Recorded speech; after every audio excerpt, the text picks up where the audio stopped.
সংশোধন করার দায়িত্বে যারা আছে তার মধ্যে একজন ব্যক্তির নাম হচ্ছে সাজ্জাদুর রহমান। 2018 সালে এই লোক নিয়োগ পেয়েছিল। তার আরেকটা উপনাম হচ্ছে রাখাল রাহা।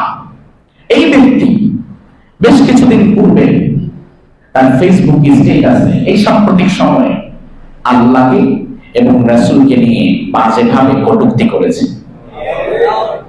এই বিষয়টা হয়তো অনেকে জানেন, অনেকে জানেন না।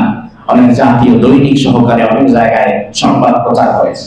বাংলাদেশ থেকে যখন মুসলমানদের একটা অংশ প্রতিবাদ করলো, তখন সাজ্জাদুর রহমান ওরফে রাখাল রাহা ফেসবুক থেকে আল্লাহ এবং রাসূলকে কটূক্তি করার যে পোস্ট, এটা মুছে ফেললো। পোস্ট আপনি ফেসবুক থেকে মুছলেন, অন্তর থেকে মুছলেন না।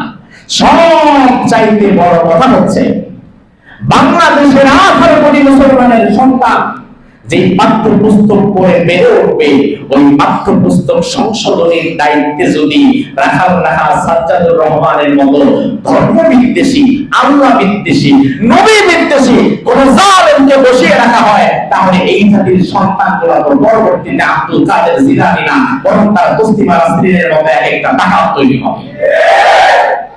তারা ধর্ম বিদ্বেষী নাস্তিক তৈরি হবে। বাংলাদেশের মুসলমান, এদেশে যেহেতু মুসলমান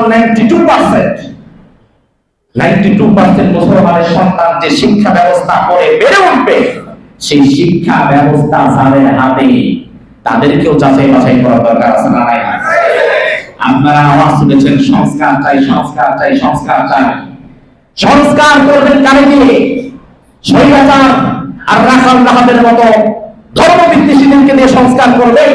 এখন তো তারা এনসিডিবির দায়িত্বে বসে আছে, এখনো তারা বাংলাদেশের প্রতিটা সেক্টরে বসে আছে।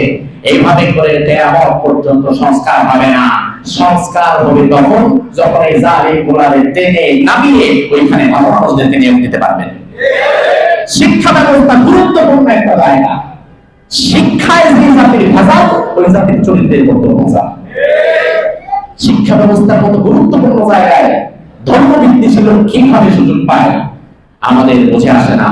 এই জন্য অনতি বিলম্বে তার জায়গা থেকে তাকে অপসারণ করে আরেকজন ভালো ইমানদার কাউকে সেখানে বসানো হোক, এবং আল্লাহ এবং রাসূলের নামে বিদ্বেষ পোষণ করার কারণে বাংলাদেশের রাষ্ট্রীয় আইন যদি না থাকে, প্রয়োজনে আইন সংস্কার করে ধর্ম বিদ্বেষী নাস্তিক যারা হবে, মুরতাদ যারা হবে, যারা আল্লাহকে কটূক্তি করবে, যারা রাসূলকে কটূক্তি করবে, বাংলাদেশের আইন সংস্কার করে তাদেরকে ফাঁসির আইনে দণ্ডিত করে।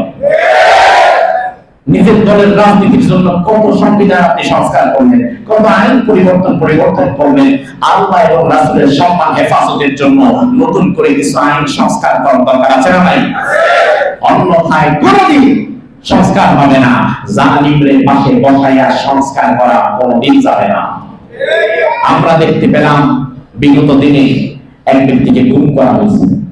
তার স্ত্রী থানায় গেছে স্বামীর খোঁজ খবর নেওয়ার জন্য। তার স্ত্রীকে র্যাবের একজন কর্মকর্তা থানার মধ্যে বেঁধে ছিল।